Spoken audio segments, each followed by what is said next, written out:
미국 역사 다시 보기 1편 추수감사절 얘기입니다. 미국 화가인 페리스가 첫 번째 추수감사절은 이랬을 것 같다고 상상해서 그린 그림입니다. 전형적인 백인의 관점에서 본 역사를 기록하고 있지요. 어디가 틀렸을까요? 정말 저랬을까요? 이야기를 시작하기 전에 먼저 퀴즈 나갑니다. 미국 인디안을 어떻게 불러야 맞나요? 미국 인디안 국립박물관에서는 이렇게 답하네요. 워싱턴 DC에 있는 미국 인디안 국립박물관 외부와 내부 모습입니다. 건물 디자인이 멋지네요. 뉴욕 맨하탄에 있는 미국 인디안 국립박물관 모습입니다. 정답은 그 사람이 속한 부족 국가 이름으로 부르는 게 가장 좋다고 합니다. 그 사람은 체로키야, 아파치야 이렇게요. 모든 부족 국가를 통틀어서 불러야 할 때는 미국 인디언이라는 의미의 American Indian 혹은 미국 원주민이란 뜻인 Native American이나 Indigenous American이라고 해도 됩니다. 다만 그냥 인디언이라고 하면 틀립니다. 인도 사람이랑 혼돈될 수 있으니까요. 우선 대부분의 미국인들이 유치원부터 배운 기존의 역사 관점에서 본 추수감사절 이야기는 이렇습니다. 미국 역사의 시작은 이 배에서 시작합니다. 영국에서 청교도들이 종교의 자유를 찾아 메이플라워호를 타고 신대륙으로 떠나면서 미국 건국 이야기는 시작이 되죠. 영국의 플리머스에서 1620년 9월에 출발해서 대서양을 건너 같은 해 12월 겨울에 미국의 플리머스에 도착합니다. 도착한 청교도인들은 미국 원주민들을 따뜻하게 맞아주었습니다. 저 멀리 메이플라워호가 보이고 육지에는 미국 원주민이 같이 있습니다. 미국 원주민은 춥고 배고프던 영국인들에게 음식도 제공합니다. 또한 반갑게 인사도 합니다. 미국 원주민들의 도움으로 겨울을 나고 이듬해 가을이 되자 영국인들은 첫 수확의 기쁨과 감사를 미국 원주민들과 함께 나눕니다. 첫 번째 추수감사절의 기원입니다. 그 이후 영국인들은 플리머스 식민지를 건설하고 그 땅에서 잘 살았습니다. 그렇게 미국 건국의 기반이 마련되었다는 이야기입니다. 미국 역사의 시작이라고 보는 거죠. 이후 추수감사절은 미국의 대표적인 명절로 자리 잡았습니다.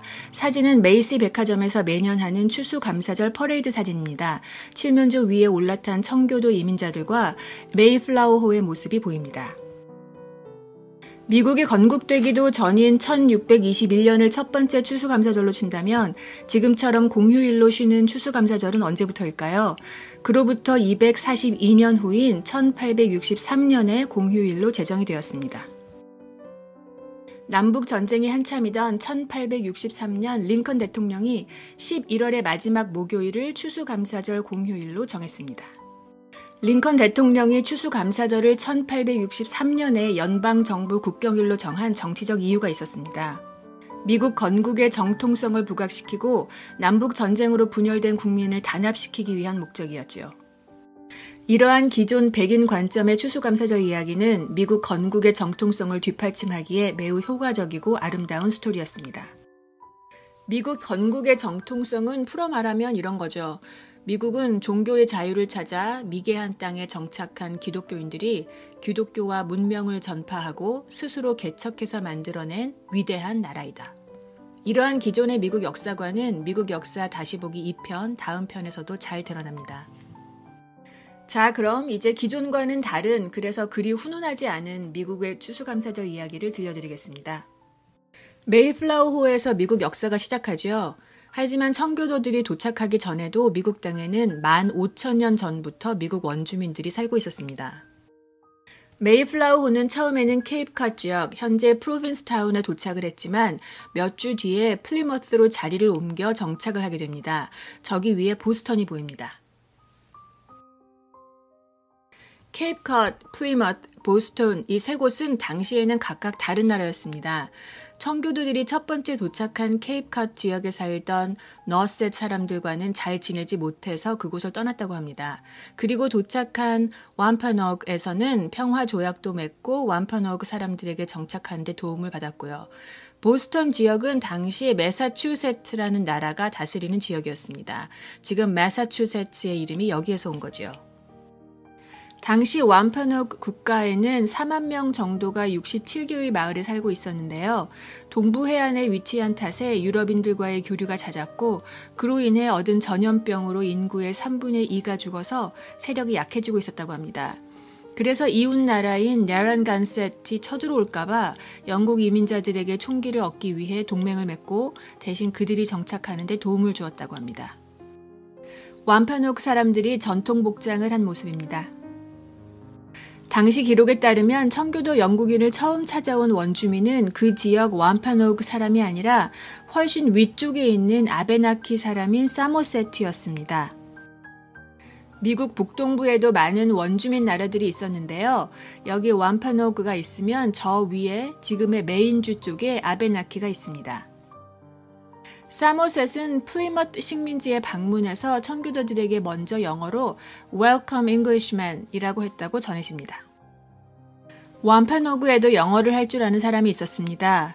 스퀀토는 유럽인에게 잡혀가서 노예 생활을 하다가 영국으로 도망쳤고 그곳에서 다시 고향인 미 대륙으로 돌아온 사람이었습니다. 영어를 잘해서 플리머트 식민지가 정착하는 데 많은 도움을 주었다고 합니다. 사모셋과 스퀀토의 도움으로 완파노그 지도자와 플리머트 식민지 총독이 만나서 평화조약을 맺습니다. 평화 파이프를 건네는 모습입니다. 평화조약은 마사소이트가 칼버 총독을 만나서 평화 파이프를 건네면서 이루어졌습니다. 완파노그의 수장은 마사소이트 사챔이라고 불리었는데 위대한 지도자라는 뜻으로 그의 직책을 의미합니다. 그의 이름은 오우사 맥퀸, 노란 깃털이지만 영국인들은 그를 항상 마사소이트라고 불렀습니다. 존 칼버는 메이플라워호를 타고 온 필그림 중에 한 명으로 당시 플리머트 식민지의 총독이었습니다. 평화 파이프를 들고 있는 마사소이트의 모습을 만든 동상입니다. 평화 조약을 맺을 때 당사자와 나누어 쓰는 파이프인데요. 평상시 쓰는 게 아니라 의식을 치를 때 쓰는 파이프입니다. 평화협정을 기념하는 주화에 두 사람의 손과 평화 파이프가 보입니다. 2011년에 미국 조폐국에서 만들었습니다. 마사소이트가 통치하던 시대에는 완파노그와 플리머트 식민지 사이가 좋았습니다. 하지만 시간이 흘러 마사소이트의 손자 메타콤이 완파노그를 다스리던 때가 되자 상황이 달라집니다. 필립은 영국인들이 붙여준 이름입니다. 영국인들은 점점 더 많은 땅을 원주민에게서 뺏어갔고 심지어 완파노그 사람을 식민지 법대로 재판하고 처형하기까지 합니다. 결국 메타콤이 이끄는 완파노그와 이웃 나라인 나라간셋 연합군이 영국 식민지를 공격합니다. 영국인들이 필립 왕의 전쟁이라고 기록하는 사건입니다. 하지만 원주민 연합군은 무참히 진압당하고 메타콤도 로드아일랜드에 있는 마운트홉에서 결국 살해당합니다. 완파노그와 청교도들의 끝은 해피엔딩이 될 수 없었습니다. 이제 처음 그림으로 다시 돌아가 볼까요? 이 그림에서 뭐가 틀렸을까요? 확실한 한 가지는 이 그림에 묘사된 미국 원주민들은 완파노그 사람들이 아니라는 겁니다. 완파노그 사람들은 머리에 이런 큰 깃털 장식을 하지 않기 때문이죠. 이 그림이 보여주는 기존 백인의 역사 관점의 문제점입니다. 그냥 다 같은 인디언으로 보는 거지요. 사람들의 옷차림이 저렇게 말끔했을까요? 백인들은 식탁에, 원주민은 바닥에 앉아서 먹었을까요? 여러분은 어떤 점이 걸리셨나요? 백인 중심의 기존 미국 역사 관점의 문제점 두 가지입니다. 첫 번째, 미국 원주민 부족 국가들의 독립 주권과 개별성을 인식하지 못했다는 점입니다. 미 대륙에 살던 원주민들은 다 같은 미국 인디언이 아닙니다. 미국 인디언들이 항상 강조하는 말 중에 하나가 우리는 다른 국가들이다 라는 겁니다. 각자 독립 주권을 가지고 다른 언어와 문화를 가진 서로 다른 정치 사회 체계 위에 세워진 개별적인 부족 국가들이라는 거죠. 백인 중심의 기존 미국 역사 관점의 문제점 두 번째는 미 대륙은 다양한 부족 국가들의 주권 영토로 구성된 땅이었다는 사실을 인식하지 못한다는 겁니다. 다시 말해 미국 대륙의 땅은 남아도는 주인 없는 땅이 아니었습니다.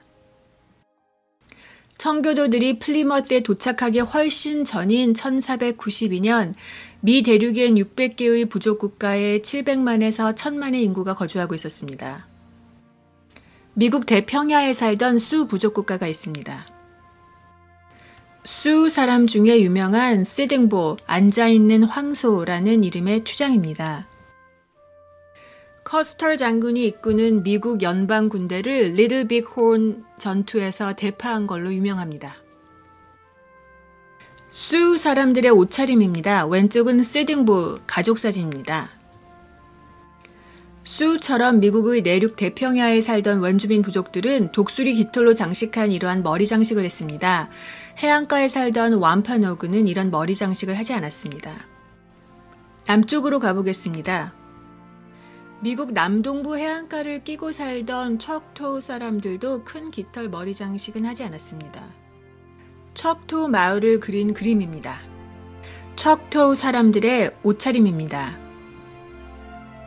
더 남쪽 플로리다 반도로 가보겠습니다. 세미놀 부족 국가입니다. 세미놀 사람들의 모습입니다. 마지막으로 지금의 조지아 부근에 살던 체로키입니다. 체로키 사람들의 모습입니다. 다음 편에는 체로키 사람들의 슬픈 역사를 알려드리려고 합니다. 다음 편에는 미국 역사 다시 보기 2편 Trail of Tears, 눈물의 여정을 설명드리겠습니다. 트럼프 대통령과 종종 비교되는 앤드류 잭슨 대통령의 인디안 이주 정책으로 체로키 사람들이 몇천 년을 넘게 살던 땅에서 쫓겨나서 지금의 조지아에서 오클라호마까지 장장 3,540km를 한 겨울에 걸어서 강제 이동하는 동안에 16,000명 중 4,000명이 사망한 슬픈 역사입니다.